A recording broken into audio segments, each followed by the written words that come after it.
Good morning, good afternoon, or good evening. Last week we were in the chapter that talks about walking in, chapter one. I want to continue with part two of that as we talk about when you go and visit with someone who may be in the hospital or someone who may be a friend or someone who may be a parishioner in the church who needs someone to talk to. And I wrote on page two, my goal is not just to gather information or begin a conversation rooted in social details, but to journey deeper into their narrative. Let me pause there. Sometimes we can get caught up in the details or get caught up in what the person may have said to us. And our task is not to get caught up in the detail, but to hear the narrative from that person's point of view. While I may initially start by acknowledging the social context of their situation, the true task is to walk alongside them into their story. We cannot allow what we have heard about the situation to derail our conversation.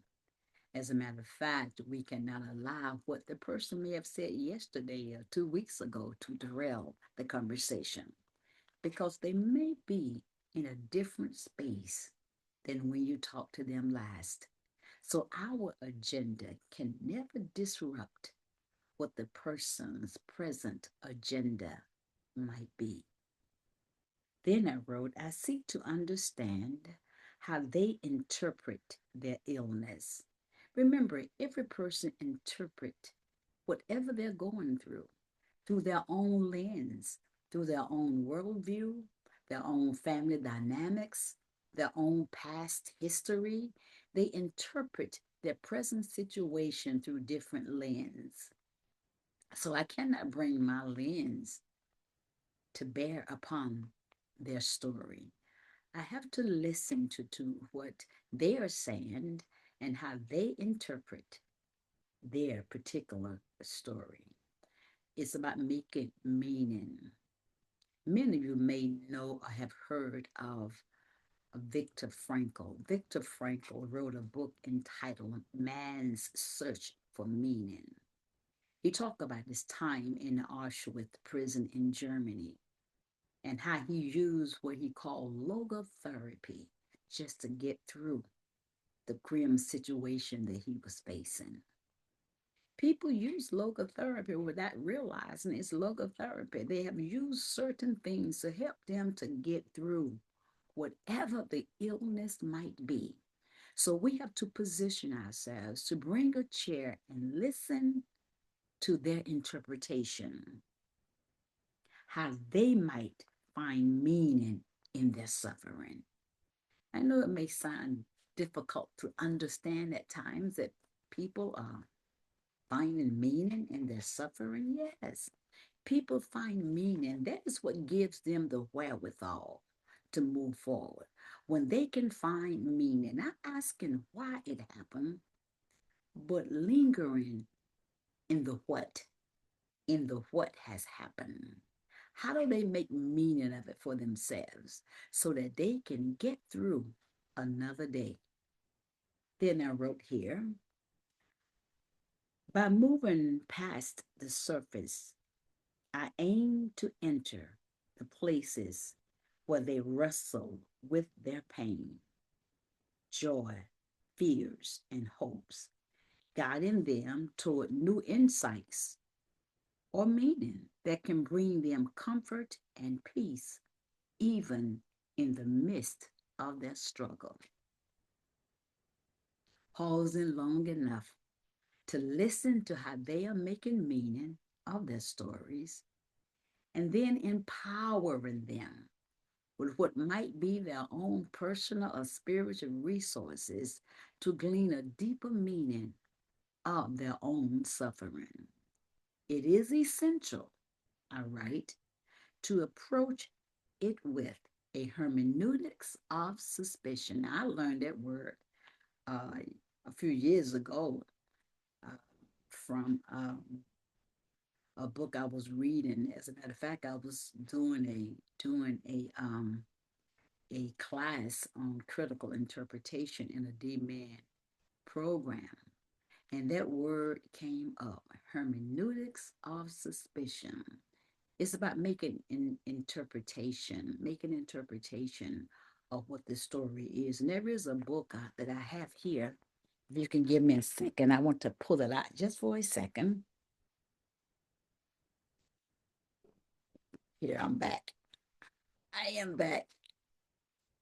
It comes from this book, Hermeneutics and the Human Signs by Paul Ricoeur.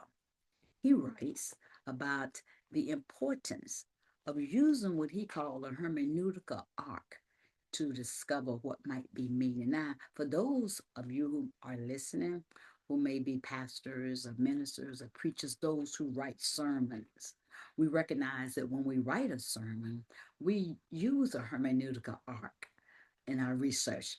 We look at the historical criticism, and I talk about it later in this book, and I will cover that more in detail.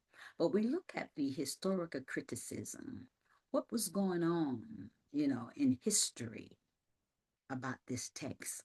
We look at the system labor, the situation, what was happening in that moment, where it occurred in history, what was happening. We look at the literary criticism, the language which is being used. Well, I suppose that we ought to do rather the same thing with people when we are listening to their story. There ought to be a hermeneutics. That means interpretation. You're trying to interpret what is happening. So when you're listening to a person's story, I invite you to maintain a hermeneutics of suspicion, adopting a stance of curiosity. Be curious about the story. Be curious about what the person is saying to you, seeking to understand. For instance, a person may say to you, I don't know what is happening to me. I don't know why I am in this situation right now. As opposed to taking that at face value, have a hermeneutics of suspicion. Because many people, if truth be told, they have some idea as to why they are in the situation that they are in. So you don't want to challenge them, but you want to gently say, can you say more about that? When did it start for you? When did you have your questions about how you got here? Because the more you get of their story, the more you'll be able to help them to make meaning of whatever they're going through at that time. So maintaining this hermeneutics of suspicion is not to be skeptical or doubtful, but to be curious. Curiosity really helps when it comes to ministering to those who are going through. This requires a moment of reflection before entering the person's space, positioning yourself to listen not only to the verbal and nonverbal cues, but also to the paraverbal. Verbal is the words that you can hear with your ears. The nonverbal is how you see the body moving, the expression in the eyes, the expression in the shoulders, of what you see, but you do not hear. But it is speaking volumes. Then the paraverbal is the tone they say it in. You ask a person, how do you feel? And they may respond, I feel okay. Now, they say I feel okay. That's the verbal. But the paraverbal, the tone they are saying it in, suggests that they are not feeling okay. So, how do we be curious and say, you say you are feeling okay, but can you say more about the tone that you use to answer that question? Sometimes they're not aware that what they are feeling comes through in the tone. So, as a person who is listening on a deeper level, we have to catch that during that moment. So, pay attention to the paraverbal. I often do this when faced with uh, unfamiliar terms. When the person says something that's unfamiliar to me, I am honest with my curiosity and my lack of understanding. Can you say more about that? We don't go into an encounter as if we have all the answers, but we go into those encounters seeking to understand more of what the person is expressing, of what they are trying to tell us that they really want us to hear.